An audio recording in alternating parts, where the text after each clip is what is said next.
Hello guys, welcome back to my YouTube channel. അപ്പോൾ എല്ലാവർക്കും ഇന്നത്തെ വ്ളോഗിലേക്ക് വെൽക്കം. സോ ഇന്നത്തെ വ്ളോഗ് എന്ന് പറയുന്നത് ഒരു അടിപൊളി എഗ് സാൻഡ്വിച്ച് ആണ് കേട്ടോ. ഇതെൻ്റെ ഒരു ഇതാണ്. എനിക്കറിയണ പോലെ ജസ്റ്റ് ഞാൻ ഇടയ്ക്ക് ഉണ്ടാക്കാറുള്ളതാണ്. അപ്പോൾ ഞാൻ നിങ്ങൾക്കൊന്ന് ഷെയർ ചെയ്യാമെന്ന് വിചാരിച്ചു. അപ്പോൾ നമുക്ക് വിഷമം ജസ്റ്റ് 2 മിനിറ്റ്സ് ഒരു 10 മിനിറ്റ്സ് കൊണ്ട് നമുക്ക് ഉണ്ടാക്കി തീർക്കാൻ പറ്റിയ ഒരു സൂപ്പർ ഐറ്റമാണ് ഗായ്സ്. നിങ്ങളെല്ലാവരും ട്രൈ ചെയ്തിട്ട് പറയൂ കേട്ടോ നിങ്ങൾക്ക് എങ്ങനെ ഉണ്ടായിരുന്നു. അപ്പം ഞാൻ ഉണ്ടാക്കുന്ന സ്റ്റൈൽ നിങ്ങൾക്ക് കാണിച്ചു തരാം. വാഷ് ചെയ്ത് സൂപ്പറാക്കി എടുക്കണം. സോ ഇത് ഞാനിങ്ങനെ വെള്ളം ഇങ്ങനെ ബൗളിലെടുത്തിട്ട് അങ്ങനെ ഇങ്ങോട്ട് കഴുകുന്നുണ്ട്. സോ ഗായ്സ്, നമ്മുടെ എഗ്ഗ് ഇവിടെ സെറ്റായി കിട്ടിയിട്ട് നമുക്കിതൊന്ന് എല്ലാം കൂടിയിട്ട് ഇത് ഞാൻ നല്ല തണുപ്പ് വെള്ളത്തിൽ ഇട്ടതാട്ടോ. അപ്പം നമുക്ക് വേഗം ഇത് ഇങ്ങനെ പീൽ ഓഫ് ചെയ്യാൻ പറ്റും. സോ നമുക്ക് പീൽ ഓഫ് ചെയ്തിട്ട് നോക്കിയപ്പോൾ നമ്മുടെ എഗ്ഗൊക്കെ സെറ്റാണല്ലോ. അതും ഇനി നമുക്കിത് എന്ത് ചെയ്യാം, ഇങ്ങനെ ഹാഫ് ആക്കിയിട്ട് കട്ട് ചെയ്യാം, ഇവിടെ വയ്ക്കാം. അതാണ് നമ്മുടെ നെക്സ്റ്റ് പരിപാടി എന്ന് പറയുന്നത് കേട്ടോ. എല്ലാതും ഇങ്ങനെ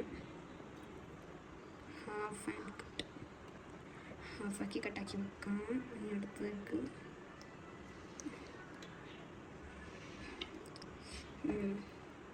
ഗൈസ്, ഇനി നെക്സ്റ്റ് സ്റ്റെപ്പ് എന്ന് പറഞ്ഞാൽ എന്ത് ചെയ്യാം, ഈ എഗ്ഗൊക്കെ സെപ്പറേറ്റ് ചെയ്തെടുക്കാം കേട്ടോ. പൊടിഞ്ഞു പോയി ഗൈസ്, പൊടിഞ്ഞു പോയി. ഇങ്ങനെ ജസ്റ്റ് ഈ എഗ്ഗും വൈറ്റും നമുക്കിത് അവസാനം മിക്സ് ചെയ്യേണ്ടതാണ്. നമ്മൾ എന്ത് ചെയ്യുക, ഈ മുട്ടേൻ്റെ ഇത് ഹാഫായി കട്ട് ചെയ്തതിന് ശേഷം ഇതിൻ്റെ എഗ് യോക്കും പിന്നെ വൈറ്റ് സെപ്പറേറ്റ് ചെയ്തെടുക്കാം. എന്നിട്ട് ബാക്കി സെപ്പറേറ്റ് ചെയ്തത് എന്ത് ചെയ്യുക, ജസ്റ്റ് ഇങ്ങനെ സ്മോളാക്കി കട്ട് ചെയ്തെടുക്കാം. ആൻഡ് ഇത് ഞാനിത് 2 മുട്ടേൻ്റെ വൈറ്റ് മാത്രമാണ് കേട്ടോ. വൈറ്റ് മാത്രം കട്ട് ചെയ്തിട്ട് സെറ്റാക്കി വെച്ചിരിക്കുകയാണ്. അത് മയണൈസ് ഉണ്ടാക്കാനാണ്. സോ മയണൈസ് ഉണ്ടാക്കാൻ ഞാൻ 2 മുട്ടയാണ് എടുത്തിട്ടുള്ളത്. ദെൻ ബാക്കി 4 എഗ്സ് സാൻഡ്വിച്ചിൻ്റെ മിക്സ്ചർ പ്രിപ്പയർ ചെയ്യാം. നമ്മുടെ അടുത്ത ടാസ്ക് എന്ന് പറഞ്ഞാൽ എന്ത് ചെയ്യുക, കുറച്ച് വിനീഗർ ഇതിലേക്ക് ഒഴിച്ചു കൊടുക്കാം കേട്ടോ. എന്നിട്ട് കുറച്ച് വെള്ളവും ഒഴിച്ചു കൊടുത്തിട്ട് നന്നായിട്ട് സ്മാഷ് ചെയ്തെടുക്കാം. ഞാൻ ചേട്ടൻ്റെ പണ്ട് ആദ്യം കണ്ടിട്ടുണ്ടായിരുന്ന വീഡിയോ ആണ്. അപ്പോൾ അത് ഞാൻ ഇൻസ്പയർഡായിട്ട് ഉണ്ടാക്കി. ഞാൻ ഇടയ്ക്കിടയ്ക്ക് ഉണ്ടാക്കും കേട്ടോ. ഇവിടെ എഗ്ഗ് ഉള്ളപ്പോഴും എഗ്ഗും ബ്രെഡും അവൈലബിൾ ആണെങ്കിൽ നമുക്ക് ഉണ്ടാക്കാം. പിന്നെ നമ്മളെ വീട്ടിലുണ്ടാവുന്ന കോമൺ സാധനമാണല്ലോ പിന്നെ എഗ്ഗ് ഇതൊക്കെ. സോ അപ്പോൾ നമുക്ക് ഉണ്ടാക്കാനും കുറച്ച് ഇതായിരിക്കും, ഈസിയാണ്. ചോപ്പ് ചെയ്ത് വെച്ച എഗ്ഗ് ഇതിലേക്ക് മെല്ലെ ഇട്ടിട്ട് മിക്സ് ആക്കിയിട്ട് സെറ്റാക്കി വെക്കാം കേട്ടോ.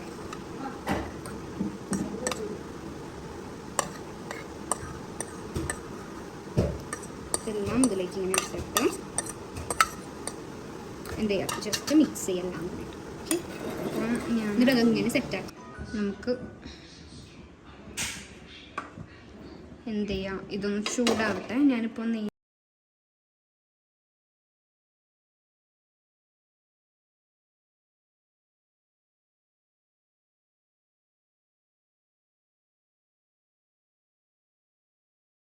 ഗൈസ്, ഇനി ഞാൻ ഇതിലേക്ക് ചോപ്ഡ് ഓണിയൻസ് ആണ് ആഡ് ചെയ്യുന്നത്.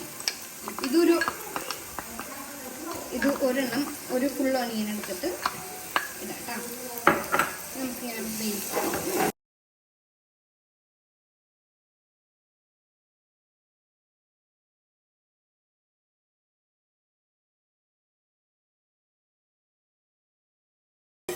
ചില്ലി പൗഡർ ഇട്ടിട്ടാ കുറച്ചിട്ട് ഞാൻ.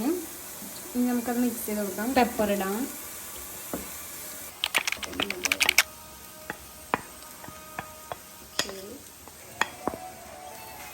നമ്മൾ എഗ്ഗിൻ്റെ മിക്സ് നമ്മൾ ഇട്ട് കൊടുത്തത് ഇതിനായിട്ട് മിക്സാക്കി സെറ്റ് ചെയ്യും. ഇവിടെ ഇപ്പോൾ മയോണൈസും റെഡി ആയിട്ടുണ്ട്. ഈ ഒരു മിക്സ് ഉണ്ടാക്കുമ്പോൾ മയോണൈസ് എന്ത് ചെയ്യാം, നമ്മുടെ അമ്മേനെ കൊണ്ട് ഞാൻ റെഡി ആക്കിയിട്ടുണ്ട്. സോ ഇതിൻ്റെ റെസിപ്പി വേണമെങ്കിൽ നിങ്ങൾ കമൻറ്റ് ചെയ്യണം. ഞാൻ വേറെ വീഡിയോയിൽ ഇടുന്നതായിരിക്കും. ബ്രെഡ് സെറ്റ് ആക്കിയിട്ടുണ്ട്.